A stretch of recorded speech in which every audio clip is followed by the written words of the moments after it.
శ్రీకాకుళం నుంచి చిత్తూరు వరకు ఏ షాపుకి వెళ్ళినా ఎంఆర్పి రేటుకు దొరకదు. ఓ 10 రూపాయలు ఎక్కువ, 20 రూపాయలు ఎక్కువ సిండికేట్ అవుతున్నారు. ఇవన్నీ ఎక్కడికి వెళ్తున్నాయి అబ్బా?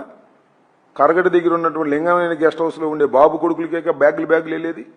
దీని స్కామ్ అంటారా, దాని స్కామ్ అంటారా నాకు చెప్పని అడుగుతా ఉన్నా.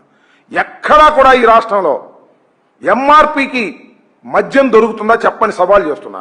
అంతేకాదు చంద్రబాబు నాయుడు గారు ఇంకో మాట అన్నాడు, సామాన్యుడికి అందుబాటులో ఉండే విధంగా 99 రూపాయలకే చౌకగా నాణ్యమైన మద్యాన్ని ఇస్తాను అన్నాడు. ఎక్కడ దొరుకుతున్నా 99 రూపాయలకి చెప్పండి, నాకు అర్థం కాదా?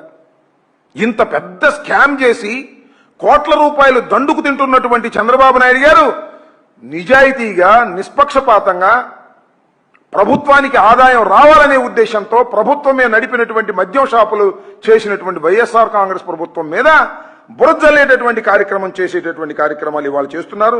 ఒక చోట కాదు, ఇక్కడి నుంచి ఎక్కడ చూసినా కూడా ఇలాంటి దందానే జరుగుతూ ఉంది తప్ప మరొకటి లేదు.